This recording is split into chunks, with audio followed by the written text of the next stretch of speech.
Lost on Lost Season 2, baby! Hell yeah! We've watched Seasons 1, 2, and 3 of Lost, and we've learned a lot. Did we? And we've learned to love Jack, Kate, Sawyer, Boone, and Claire. Did we? But now it's time for Seasons 4, 5, and 6. That's right, we're still going to talk about the mysteries and mythologies of the island. And obviously hot tropical hookups. But now we're going to talk about things like the freighter, The Others, Charles Widmore, The Lighthouse, time travel, 9/11, Ronald Reagan, The Catholic Church, Titus, Gold Chains, the military-industrial complex, the Prison Industrial Complex, the Void, The Orb, and so much more. So strap on and strap down, because if you thought last season was confusing, This is going to be so much worse. Or better if you like being lost on Lost.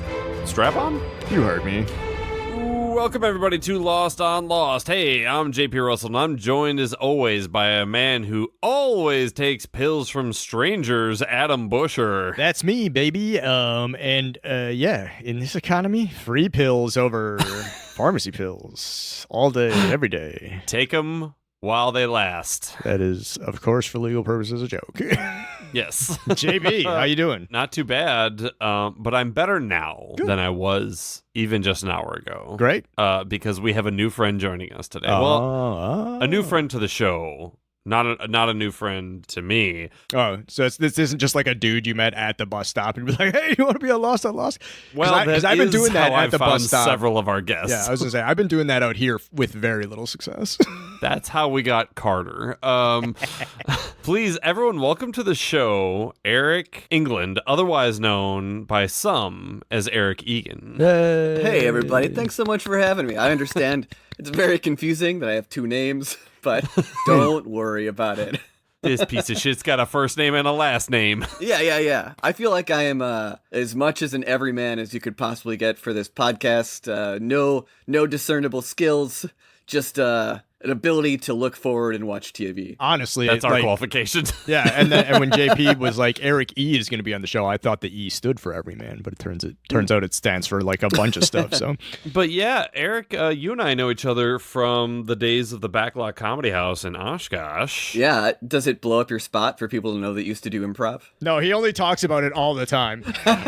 No joke. When Kai, my now fiance, was describing me to her friends after our first date, she's like, he's in the army and does improv, and they were like, red flag, say no. And now we're getting married because I tricked her. It's funny, like, you'd say like, oh, it's red flags. My wife saw me do stand-up and was like, he seems really sad.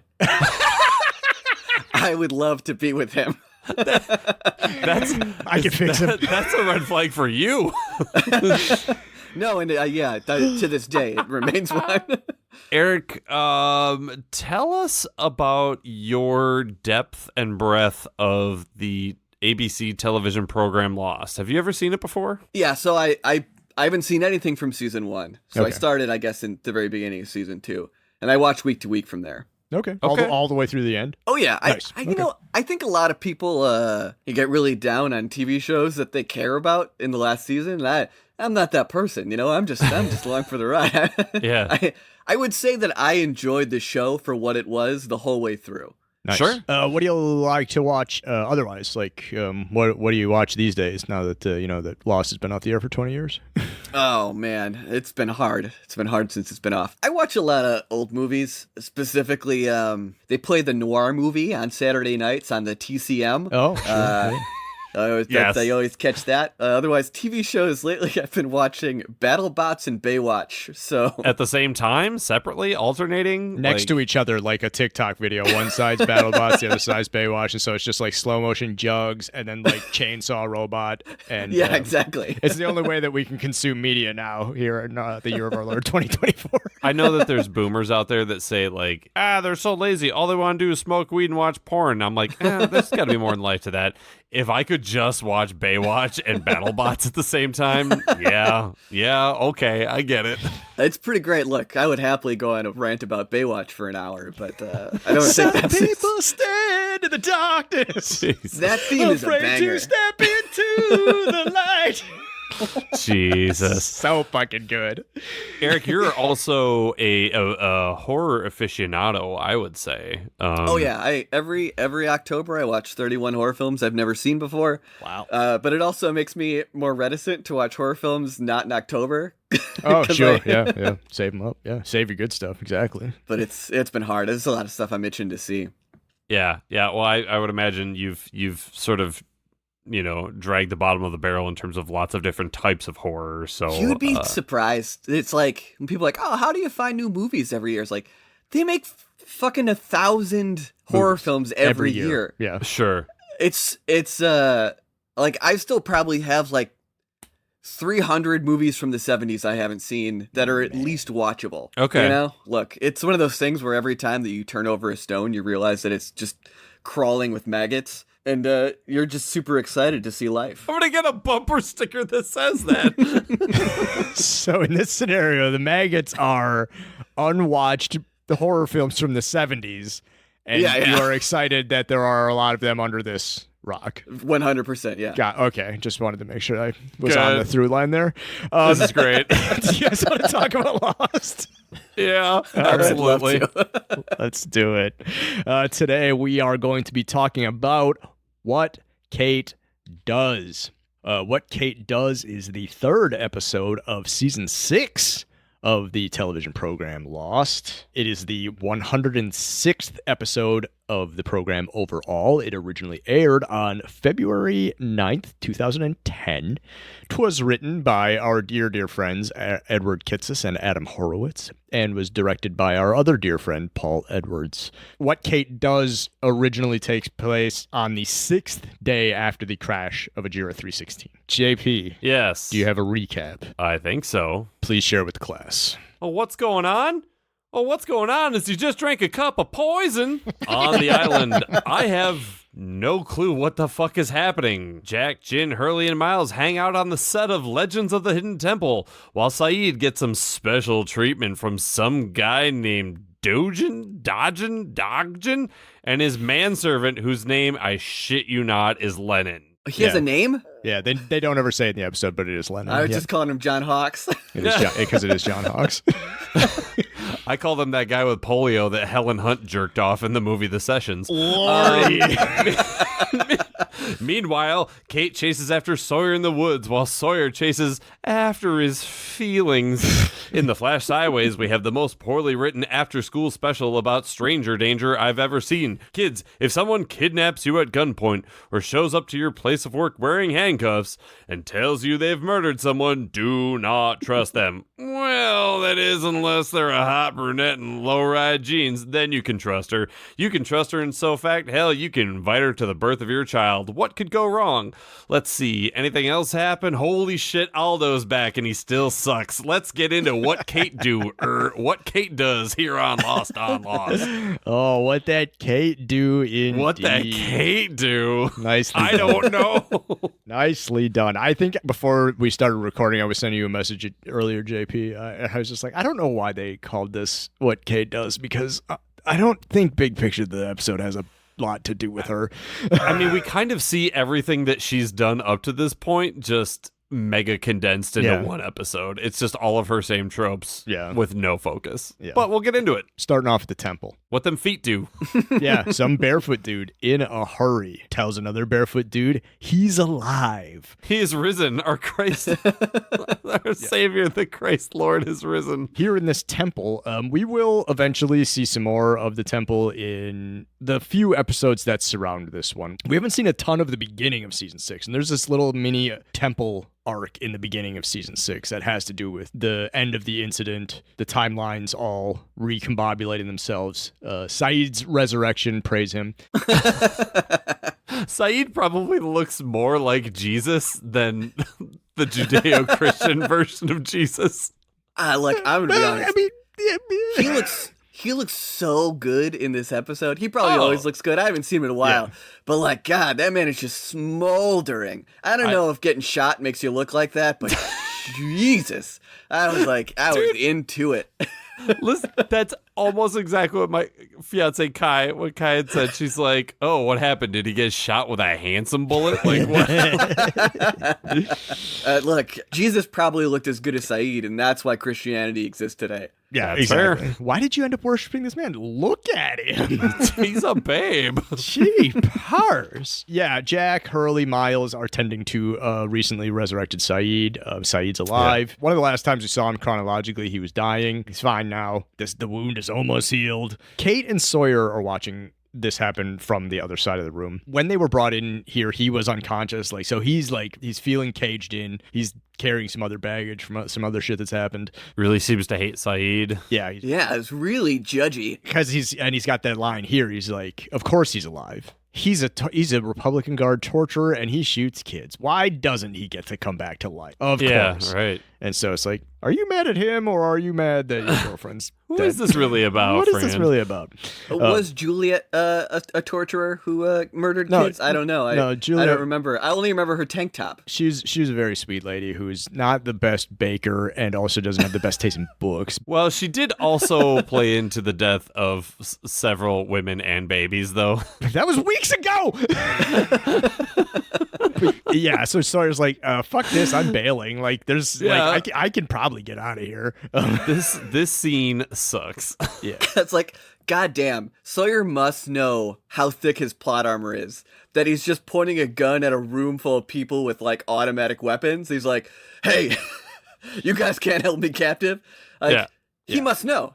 Yeah, exactly. From there, we cut to the Flash sideways. It's sort of in the middle of Kate's escape. Mars is looking for her. Edward Mars, welcome back to the show. Another day rate. Yep. And he's just like, she's probably got handcuffs on. I don't know how she got away. She does this all the time.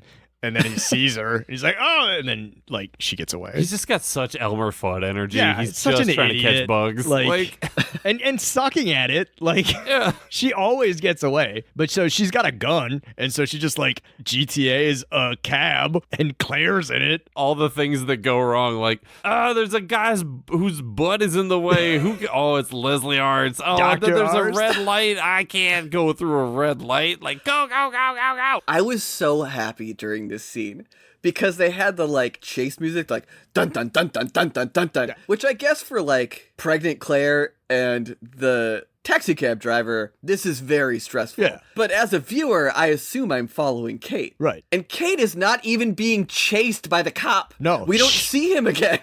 She is in no danger. I'm assuming he's under a pile of people that tripped on him because, we never see him again. Like, he was like, there she is, and he got run into and then just kept getting run into by people. We get this chase music as they're driving like 10 miles an hour through an and airport. stopping every 50 feet. Like, it's great. They look over, they see Jack, and he's like standing there like he's waiting for his dad to pick him up on his 1 month a year that he's custody. It's great.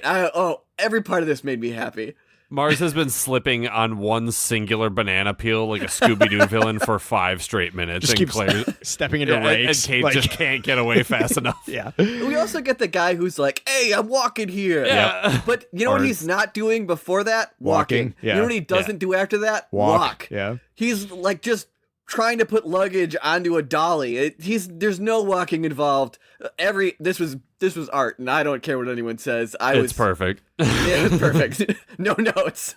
This is the part where I thought it might be LAX, because in the trivia for this page, there is some stuff in this episode that was shot in LA. And the part where they almost run over Arzt, I thought might have been the airport road around LAX, but then they pull out of there and it's immediately not. There's a street sign that they didn't greet called Ohoia Road, which is like right outside the airport in Honolulu.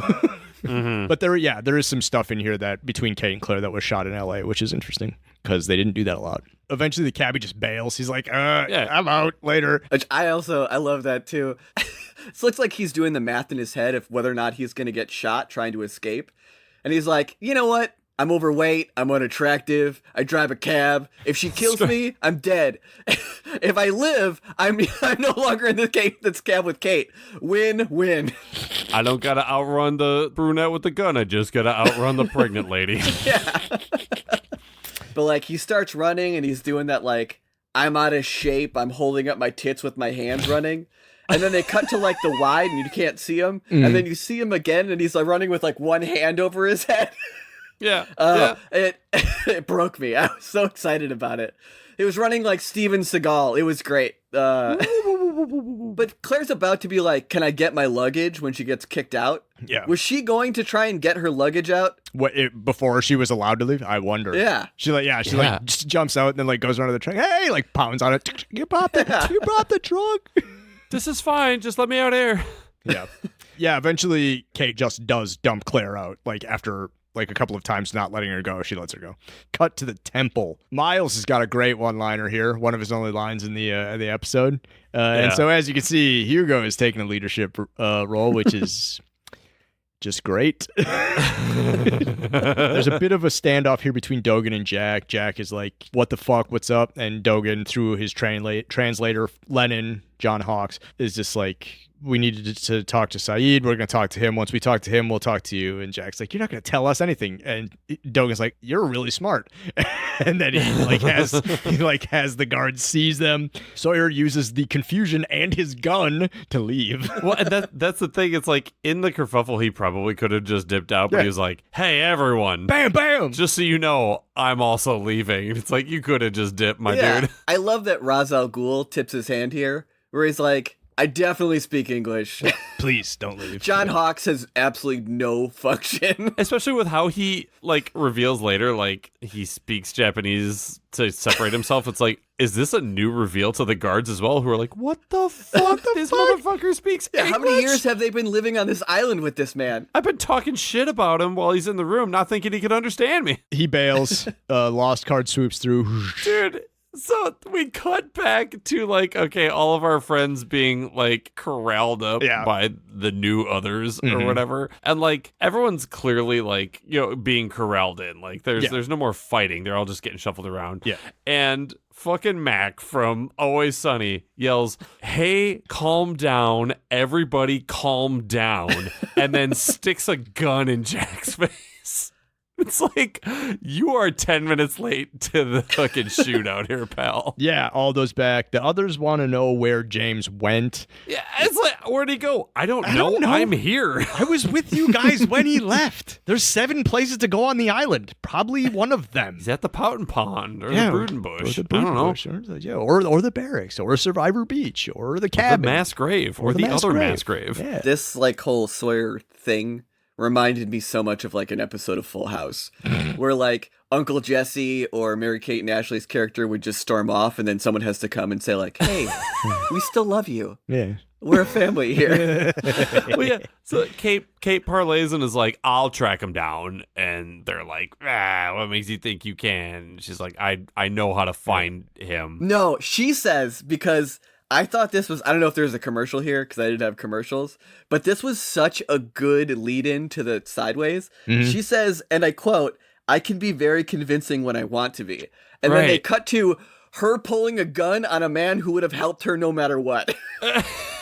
But also, like, I was waiting for something way more, like, thoughtful, like, because he loves me, or because... Yeah, like, something to do with the fact, their relationship, Yeah, like, give me something juicy to, like, or maybe I love him. Give me a character thing instead of a trope, or a cliche of a line. I can be very convincing. Yeah, and it was a fucking shame when she finds him later and didn't pull a gun on him. Yeah. I was waiting for it because we were shown how convincing she can be. Yeah. She pulls up to a random garage, and she does the, like, I got a gun, get me out of these handcuffs. And he's like, hello, sister. And agrees to help someone who admits that she's a fugitive from murder, but because she's hot, all right, we'll let her go. He might just hate the government. We don't know it's because she's hot. Yeah. This scene basically consists of Kate coming in, threatening him at gunpoint, him being like, what up, explaining to her that he doesn't want to cut her hands off, and then she offers him $200 to help her, which he does, and then she's like, I'm gonna go change, and he's like, okay. And I was like, oh, is he going to, like, lock her in that room and then call the cops or something? No, just lets her change. I wrote down, she's got Claire's bag. Yeah. What is she changing into? Well, she just grabbed the bag thinking, I need to just change because they're going to be putting out an APB based on, like, what my last outfit was. Claire is 9 months pregnant. Right. What clothing would she possess that Kate Austin would fit into? Well, they have a lot of elasticity in Australian clothing for women. She will be in. The clothing will go around her. That will happen. It will not stay up or closed or on. Because, again, the woman she stole the luggage from is 9 months pregnant. Maybe when she wasn't pregnant, they'd be the same size. But again, she's not pregnant. She's very pregnant. Her luggage consists of a bunch of baby shit. Like a stuffed orca and like burp rags and like... Yeah, Kate has this fucking look when she's like, oh, the symbolism, a killer whale. Oh, what have I become? I'm a whale too. Yeah, that's the hidden symbolism there. That's an incredible read on that. I was just like, I assumed that she was like, oh, I robbed a pregnant woman. Like, 'cause she just assumed she was fat. You know, like this, she's like, oh, it was pretty mean of me to rob a pregnant woman. I'll rob a fat woman all day. Jesus. I think the dialogue in this scene ends up suffering from whatever they cut from it, because the scene only barely makes sense. Yeah. We cut to back to the temple, back to the island. Kate is going to be accompanied by Jin. Jin volunteers to go with her so that she's not alone with the new others. Aldo, another dude named Justin, they're going to go. Jack says goodbye. Like, why? Oh, you're not going to come? Yeah, Sawyer might kill you? Yeah, maybe. I don't know. Be careful. He, like, grabs her by the elbow. They have this little, like, thing, whatever. It's, like, almost like a character thing, but not quite. Almost. Because it's just too quick. It's just like, whatever. They leave. Cut to upstairs. Saeed has been strapped to a table, and Dogan... Which, it's so unceremonious, because, like, we're going to ask him some questions, and you would think there'd be a scene where they're like, oh, we showed him into a room, and then they, like, tie him down to the table. It just hard cuts to Saeed, tied down to the table. Head strapped, everything. I thought I blacked out. Yeah, put some electrodes on him. Just like, I don't have any secrets. Just ask me some questions. Like, runs the hand crank on the thing, electrocutes him a little bit. In my head, I was like, nice, okay, pretty good. And then it's like, oh no, more. Just a different type of thing. I was like, again, I was sitting there, I was like, yeah, where are the fucking questions? Like, what the fuck's going on here? I thought this was the perfect lost scene. It was amazing. The amount that he cranks on that machine doesn't seem like it would have like produced very much electricity. Super efficient. The dynamo in that thing is so efficient. It's like 2 cranks ready to go. That'd be funny if he was like running the dial on it, and Chai's like, ah! And then it's just like, he's like, I think it wore off. I think you got to crank it a couple of times. And Dogan's like, oh, thank you. Crank. Ah! Lennon could have been cranking it. Like, that's what he could have did. He would have had some use in this episode. Yeah, this was like my perfect lost scene, because you have Saeed like sitting there looking up, like Marv looks at Harry in Home Alone when he's gonna get hit in the with the crowbar with the like tarantulas on him. Yeah. Why? You know, it's like, why? Yeah. And then John Hawkes walks in and he's like, why? What's going on? Why did this happen to me? He's like, there was a test. It was a test. Don't worry, you passed. Hard cut. Did I lie to him? Oh yeah. This is everything I remember Lost being in one scene. I laughed through the whole thing. It made me feel so good. And that's the thing, like when Lennon's like, I lied to him, didn't I? It's like, Lennon, do you have any idea what the fuck we're doing here? Like, you are in the inner sanctum of fucking Dogan's bullshit, and like you're still like, I don't know, man. He's just kind of making it up. Last week he made me put a whole bunch of mustard all over my body and run around the compound. I don't know. He's a scientist. He said it was a test. He said I passed, and then I didn't believe him. I'm so good at these fucking tests. Well, you know, poor John Hawkes, he was getting jaundice, and Ra's al Ghul was trying to convince him that it was the mustard that was making his skin turn yellow. It's just the mustard. Cut to the flash sideways. Kate goes back to Claire. She just like didn't get anywhere. She was waiting for a bus. What the fuck? Like, if you're gonna have this, like, all right, I'm having a conscious moment here. That was kind of fucked up that I like kicked a pregnant lady out. Like, throw her a bag and be like, hey, sorry, and then you're a fugitive. Be like, hey, do you want to be besties? Do you want to ride? I can trust you, right? Look, I'm a hot brunette. You can trust me. It's okay. Like, what? It just made me think of in Grand Theft Auto, when you steal a cab, you have the option to like pick up fares as like a side mission. Maybe it was that. Maybe she turned on the side mission and she's just like, okay, now I'm a cab driver. Well, that'd be fucked up if she drops off Claire and then makes her pay the fee. That'd be $38.50. Oh, $38.50 from LAX to Brentwood. That's actually not bad. In the Sideways, is Claire a non-playable character? I think in the main storyline, Claire's a non-playable character. That's all that happens in the scene. She says, where are you going, Brentwood? I'll take you there. Yeah. That's not a good idea. Sure it is. Okay, let's go. Okay. We're best friends now. Let's go have a little adventure. Cut back to the jungle. This is Aldo and Jin and Justin and Kate. They're like argumentative in this scene, and like Justin keeps trying to like spill info, and Aldo's like, "Shut up! Stop telling." But the information is spilled here that the others are protecting the survivors from X. What do you mean? It's like, the cloud of smoke with the clicker-clacker sound. That. Like, Aldo gets to talk about that, and as soon as Justin tries to even just enter the conversation at all, he's like, shut up. It's like, Justin's just I think Aldo's just racist. They're a perfect comedy duo. Yeah. I was a big fan of this. Yeah. But so like this is a little bit of that lore, is that the others here, this 2.0 version of the others under the leadership of Dogen, they know that Jack, Kate, Jin, Sawyer, Hugo, Saeed are special.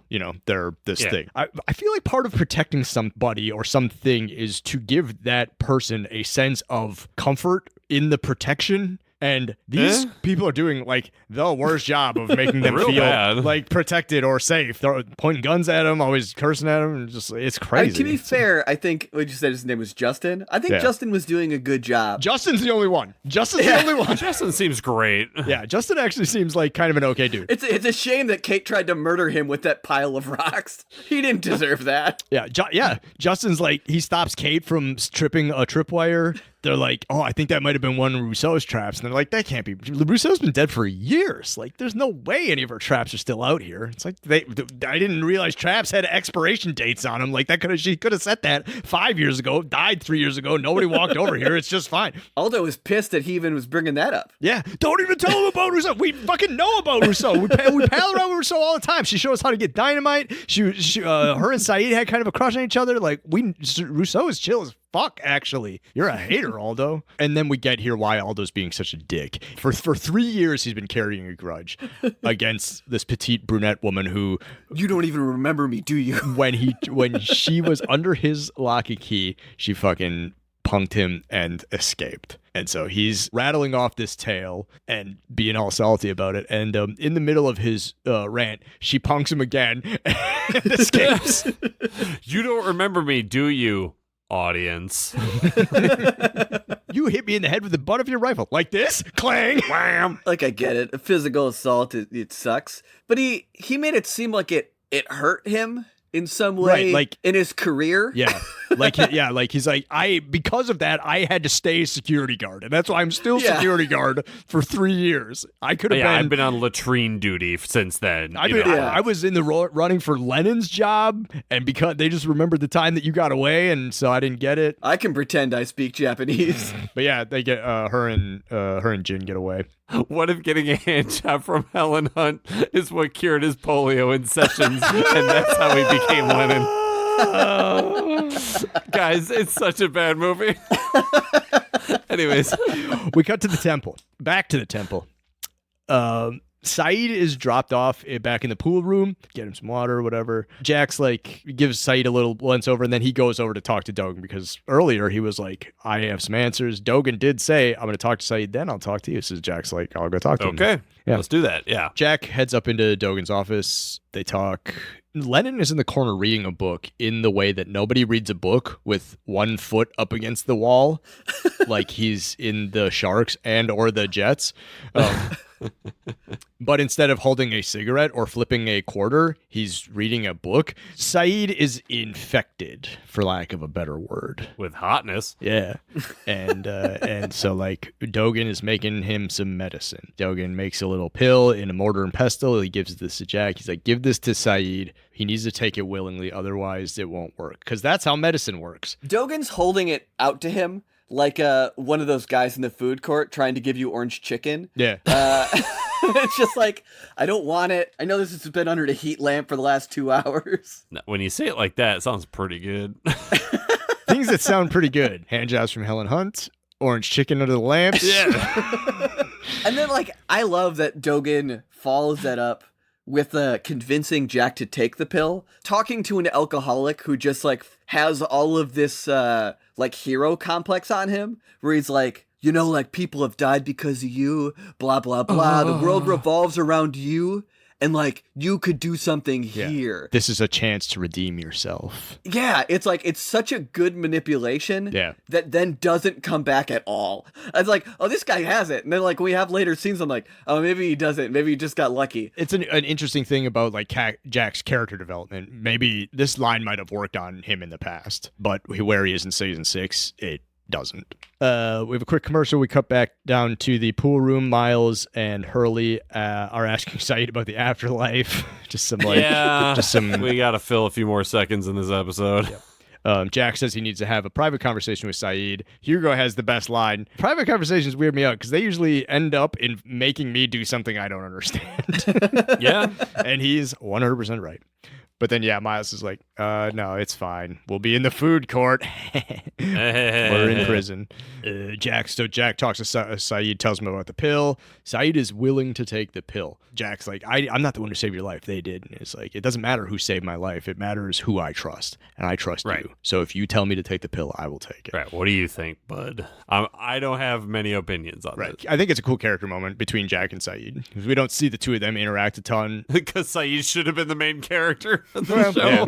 Yeah. But it's representative of everything that they've gone through, the two of them together. It doesn't matter if you save my life or not. I trust you. Cut to the jungle. Jin and Kate split up. Jin's like, what the fuck? I gotta find my wife. He's got this really great line. Who do you care about? He's like, I care about Sun and I need to find her. Who do you care about, Kate?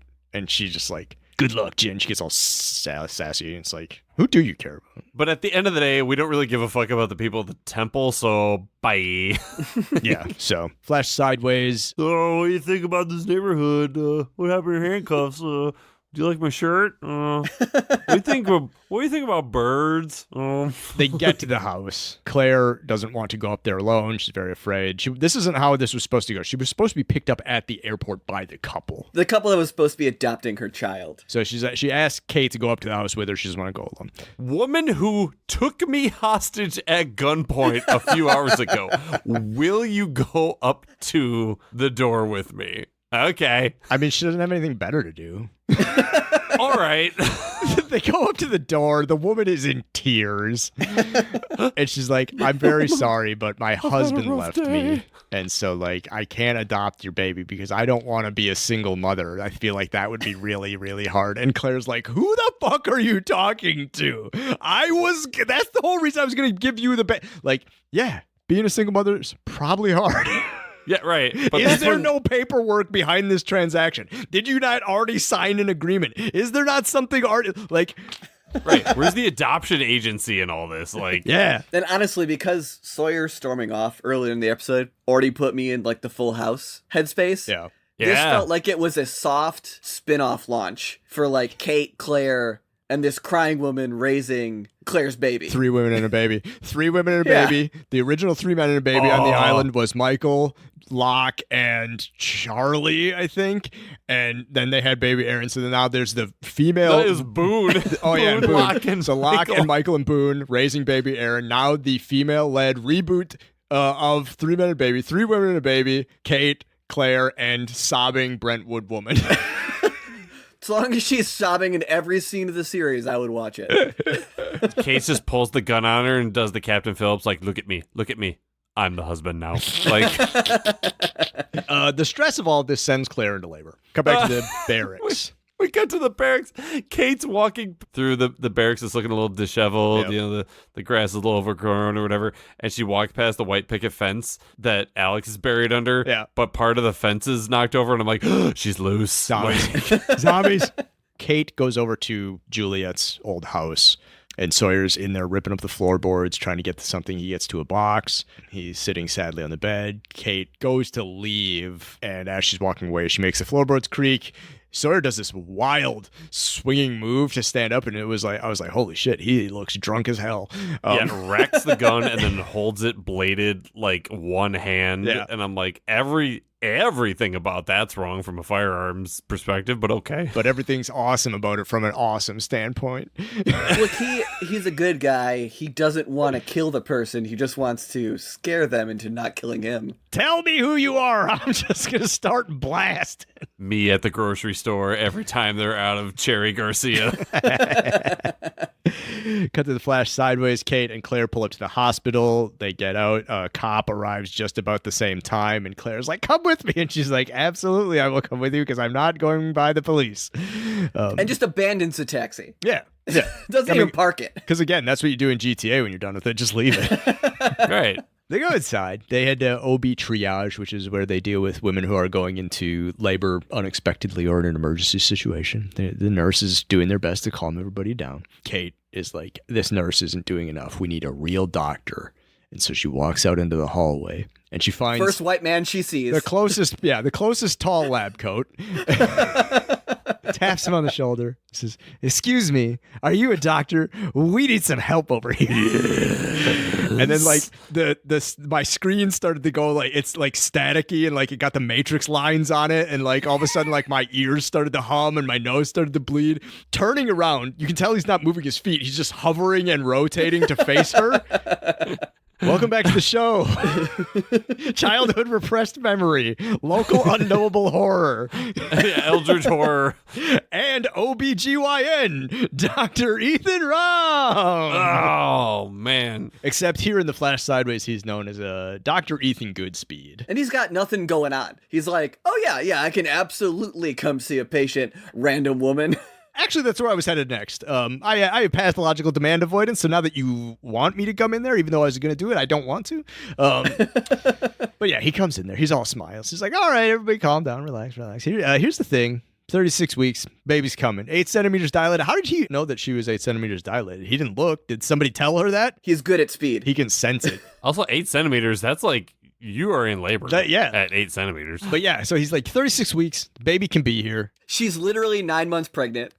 Yeah, She's like in labor. That's close enough to full term that it's like, why would we wait? If we pump you full of the anti-labor drugs, you're just gonna be back here in like 4 days. Like, yeah, like right. He said, you're 36 weeks pregnant.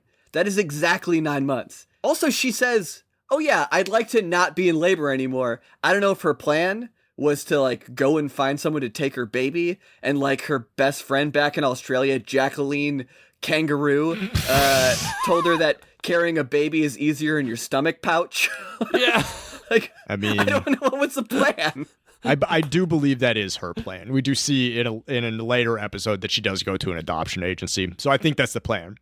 Try and give somebody the baby before it's born. And I only just found this out. Apparently full term is not 9 months. Oh. Apparently a full term is 40 weeks, which is actually 10 months. You know, give or take. Because each they month, lied to me. Yeah. And that's what I said when I found that out. I was like, I've been lied to my entire life. I thought, 9 months was term. And no, apparently full term is 10 months, but most women give birth between 9 and 10. Like, They just tell you an early thing because that way you don't freak out. That makes sense. I don't think at that point, like, because he doesn't say this is going to be a premature birth or anything like that. So despite the fact that it is technically not full term, it's not also premature. So whatever. Right. But I only just heard that a little while ago, and I learned something. So information I will never ever need, and I'm doling it out onto the two of you and our audience at large because knowledge shared is knowledge halved. Halved?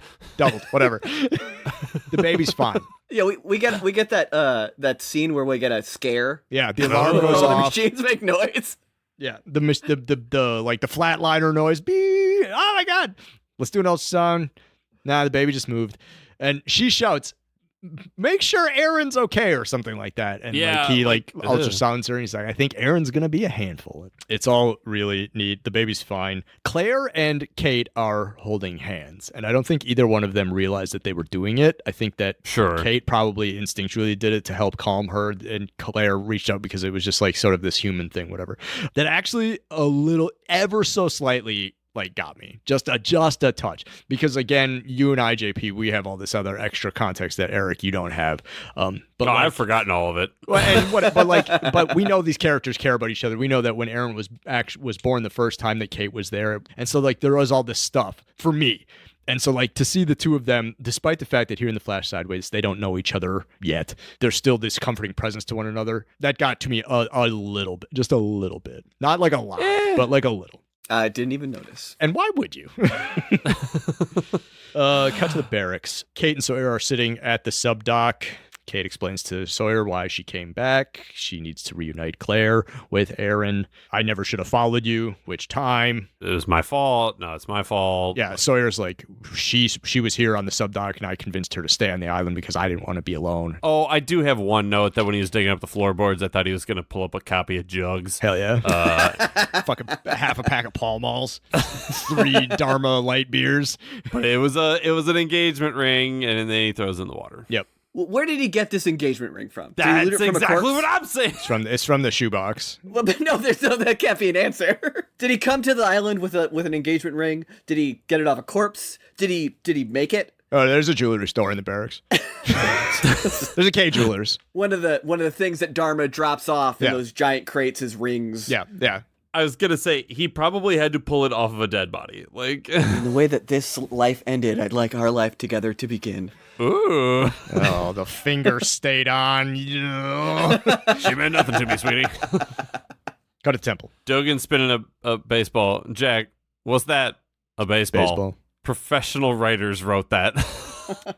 They have another conversation here, the gist of which is, like, Jack wants to know how they got here, who they are. And he's like, have you always been here? And Dogan's like, I was brought here like everybody else. It's some more trust conversation here. It's like, I don't need, just trust me. And he's like, I'm not going to give this pill to Saeed because I don't trust myself.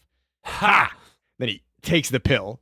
Yeah. It's actually pretty good. Yeah. It's super, like, Jack thinking. Dogan's like, oh, fuck, shit. No. It's like you hear your dog licking something in the other room. Like, what do you have in your mouth? What do you have in your mouth? Drop it. Bam. What is it? Yeah. Fucking bam. Palm to the solar plexus, knee to the fucking ribs, punches him on the back. Lost Peter described this as an extreme Heimlich. Oh, so every time people are fighting, we just refer to it as an extreme Heimlich. Oh, desperate Heimlich. Okay. Dogan promptly tackles Jack, and with a desperate Heimlich maneuver, he manages to make Jack spit out the pill. Desperate Heimlich is also what I have called my sex life. Yeah, he manages to spit out the pill. It was poison. Duh and or hello. Like... I don't know. Look, I got 2 things about this scene. Yeah. One, this is a scene where he admits that, like, he's been gaslighting all of his people by speaking only in Japanese. Yeah. And Jack has this look on his face as though he's thinking, I've been doing leadership wrong this whole time.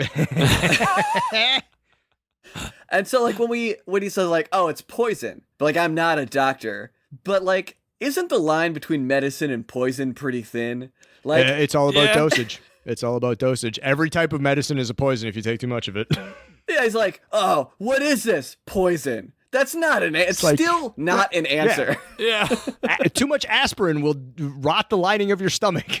Cut back to the hospital again. The cops come looking for Kate. A detective and an officer come in. They're like, hey, we're looking for Melissa Joan Hart, who checked in with you.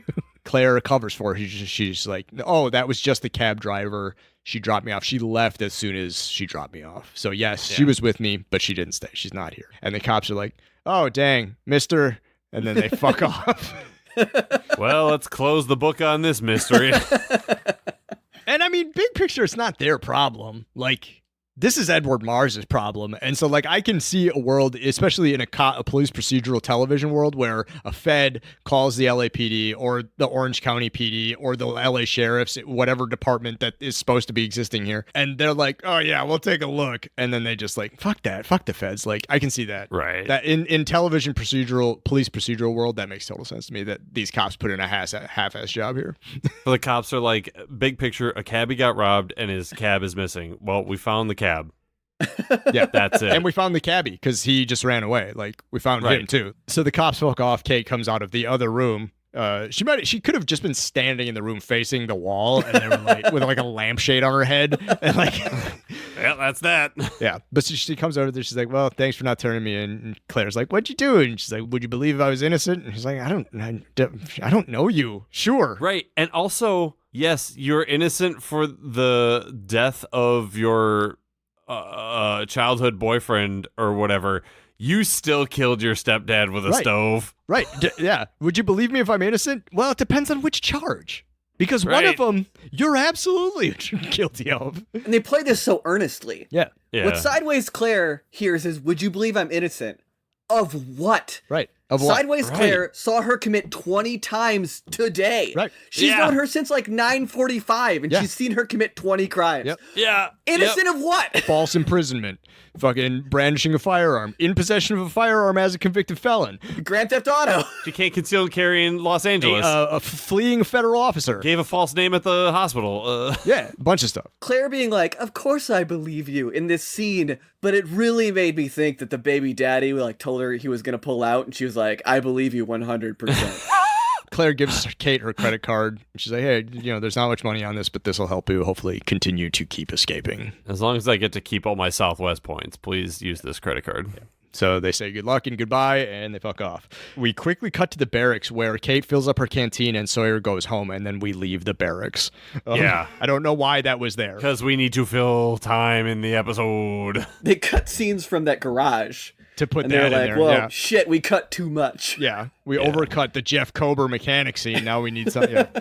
So, cut to the temple. Saeed has been claimed, is what they say. So infected isn't really the best usage of the term either. He's been claimed. It explains to him that it's going to start. It's because he's come back to life. This claiming, this sickness, whatever, this infection is going to make his way to his heart. And once it reaches his heart, there's no turning back. Jack's like, well, how do you know that that's what's up? And he's like, well, this baseball told me. It happened to your sister. I feel like he wanted to say, oh, we've done this hundreds of Oh, times. yeah. This happens constantly. It always ends up badly. And we cut to the jungle. Jin stops by the river for a little water, and he gets jumped by Aldo and Justin. Justin, who is fine, luckily, wasn't killed by those rocks. Yes, I love Justin. Aldo continues to be a dick. He's like, maybe we didn't find him alive, and he's just going to murder him. We're supposed to protect him, but I don't know. Right, but I'm going to murder him because I got escaped from for a second time, and now I need to kill someone, despite the fact that, like, our job is to protect these people. And also, it was Kate who did all the escaping, and I'm gonna kill Jin for it. Yeah, and Jin also said Jin was like, I'm coming back to the temple. That's how you guys caught up to me so quickly, as I was walking toward you. Aldo sucks, and I really hope he gets killed. Oh, hey. Pow, pow. Takes two to the chest. Flip. And drops like a rock. Justin takes one, gets spun down to the ground. And so just up on the ridge, there's this sort of like disheveled creature. Yeah. Just sort of like a blonde yeti. It's just a fucking swamp thing in a wig. Oh my God. My heart skipped a beat. I looked up and I was just like, oh, who is this fey angel? Rousseau? It's Claire. Claire! And Jin's like, Claire? Claire? And she's like, Jan? Lost. Can I say this cliffhanger, I feel like does not work. Because we got this scene where he's like, oh, well, once they're brought back from the Lazarus pit, their heart's infected and they turn into monsters. But the scene we get to close this out with Claire, like, she comes in like the Lone Ranger and saves Jin. Yeah. If this is a modern cable television episode, the credits would be playing the William Tell overture. Like, it's such a, like, save the cat moment that absolutely does not speak to has been taken over by darkness. And yes, you can say that because out of context, you're 100% right. That's right. I am 100% right. Yep. Yeah, that's right.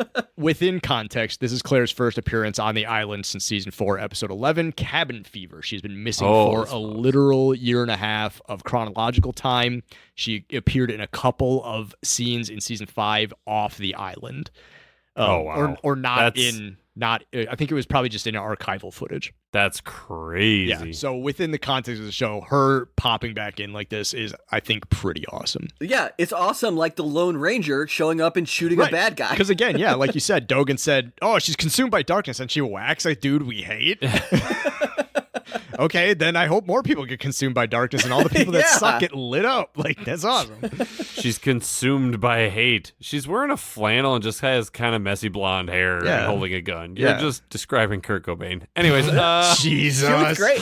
So that's it. That's what Kate do. What Kate does. Here's a quick question, or a quick game I want to play. What did Kate does? What is the answer to that question? What Kate does? She continues to return to the scene of the crime and over-involve herself in the lives of her victims. Yeah. Kate is like walking white privilege, you know? No consequences. No. Everybody loves you. Pull a gun on someone and they're like, it's cool, I'll help you out. Yeah. Just like in real life. It's like being one of the Kennedys. Anyways. So yeah, first question. Did we like it? Was it good? That's how we're going to kick off the end of the show here. You can like something that sucks. You can hate something that rules. Eric, did you like it? Was it good? I loved this. I was so happy watching this episode. I smiled the whole time. This was like kind of everything I like. It was super pulpy. It was dumb in the right places and the right ways. I don't want to watch any more Lost, but I was so happy watching this episode. Thank you so much for asking me to do this, because it was such a joy. It brought boundless joy to my night. I hope you guys both hated it. JP? I mean, yeah, I did fucking hate it. I was screaming at my television. So was Kai and our friend Brad. Just like, why is she picking Claire back up? Why is she going to the hospital? Why is she going to these people's door with her? Like, I was completely dumbfounded with what was happening, and I couldn't make sense of it. It was very entertaining, but not for good reasons. Adam? I think I'm in between the two of you. This was horrible. This was poorly written. It was overacted. It was a mess. I had such a good time. And this has happened before. I think this episode suffers severely from not immediately watching LAX parts 1 and 2 before it.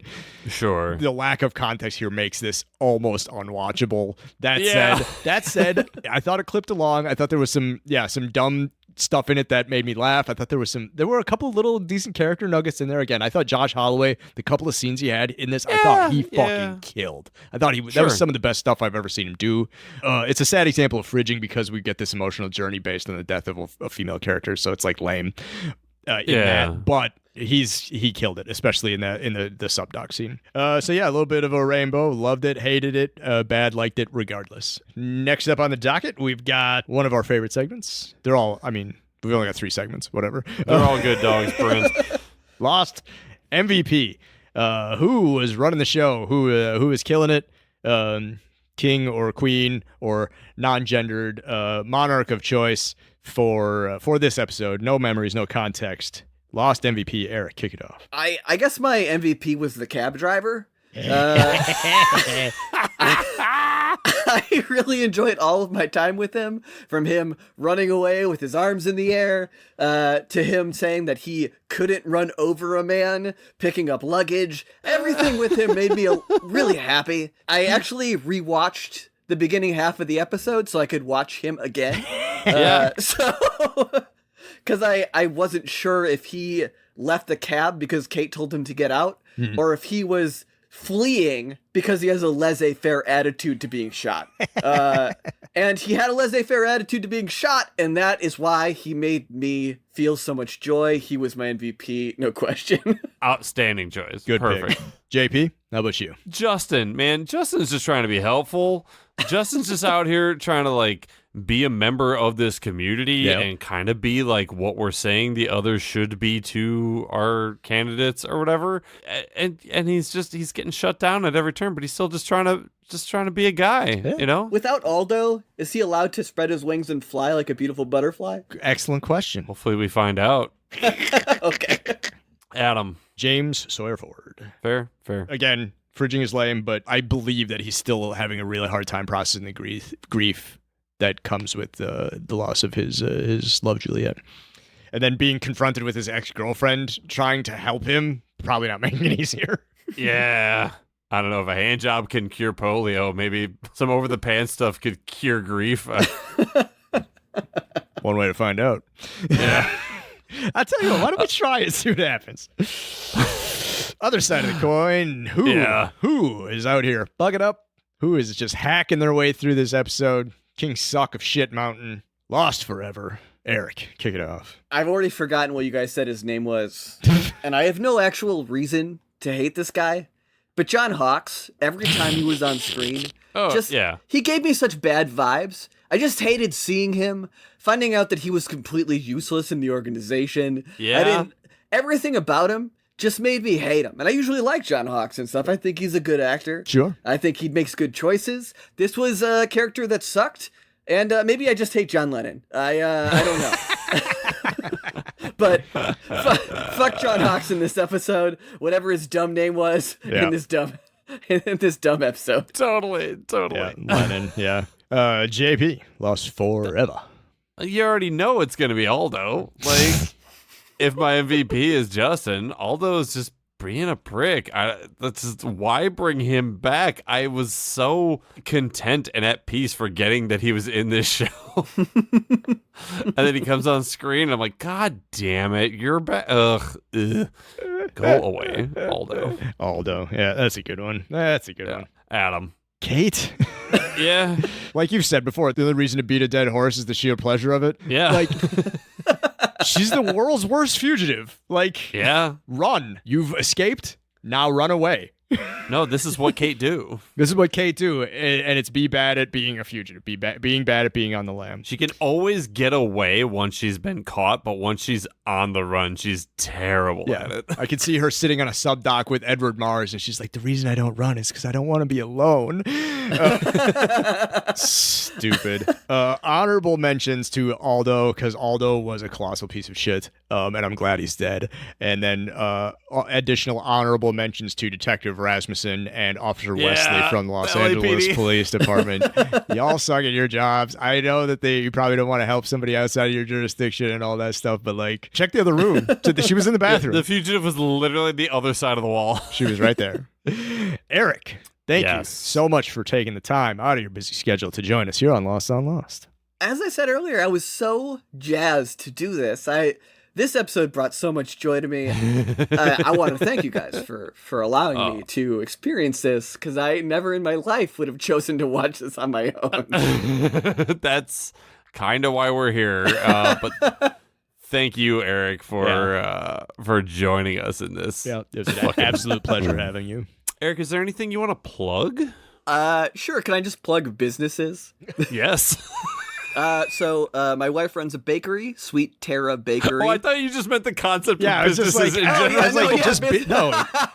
Just capitalism. Actually, I don't think we're gonna let you plug just commerce. Hey, if you guys have dollars in your wallets, spend it. No, my wife runs a bakery, Sweet Terra Bakery. You can find her Instagram. And also, I want to plug Golden Poppy Coffee. They're coffee roasters out of Appleton. It's two military veterans who are married, and they run this coffee roasting business. Mm-hmm. They're very cool people. The coffee is incredible. Awesome. Check them out. goldenpoppycoffee.com. You can read their about section. They're great people. Definitely buy some coffee from them. Yeah, for sure. We'll tag the bakery and drop the link in the show notes. So check it out. Yeah. For me, fucking nothing going on in my life. I'm slowly dying. I'm happy about it. Enjoy life, everyone. Wrinkles are good. It means that you've survived your friends. What a wonderful way to look at it. Amazing. Before before we sign off here, we have a couple of little things of housekeeping. Yep. So it was brought to my attention not too long ago that we received an email with a question that we never answered. To be fair, the email, I think it's one email. It is. And it had two questions, and the first question was so dumb that we didn't think to read the rest of the email. So our number one fan from Alabama, Sergeant Kevin Butler, who was on the work trip, said, I have questions about the aforementioned work trip. Tell me more. And so that we read that, thought he was just doing a bit since he was on the work trip. Like, what would he know that we couldn't tell him? Or what wouldn't he know? Was that on the we work could trip. That's what I'm saying. He knows more than I do. So we thought he was doing a bit, and so we didn't realize there's like another question in this email. We never officially called that out. So there you go, Big Sarge Kevin Butler. And then we also just want to call out a nice piece of fan mail that we got from Hank Dijkstra from the Netherlands, saying that he's been listening to the show and enjoys it. Yeah. And I was actually checking our analytics right around the same time that he sent this, and we have 84 downloads from the Netherlands. So Hank, thanks for listening. Yeah, appreciate you, man, and appreciate the message too. And apologies if we're mispronouncing your name. We've only seen it written down, and JP and I have played The Witcher, and there's a character in there named Dijkstra, and that's how we were pronouncing it because they're spelled the same. Yes. And big shout out to The Witcher 3. JP, what are we doing next time? Oh, man. Next time, if you're looking to be lost with us, we're going to watch Season 6, Episode 5, Lighthouse, starring Jack. Freddie Nick is coming back, baby. That is going to be the only saving grace of that episode. It's going to be a shit show, and I'm here for it. Accused Lindelof Bender joint starring Jack. So, yeah, we got to have Freddie. Freddie and his wife, Olivia, recently had their third child. He will be on no sleep and just... he'll still be on paternity leave, so we're going to get him maybe at his wildest he will ever be. Which is saying a lot if you listen to the last time he was on the show. Awesome. Well, we're looking forward to that. Looking forward to Freddie coming back. Again, we're so happy to have had Eric along with us. Yes, it was a Eric, pleasure. Thank you. My pleasure. Absolute joy. Yep.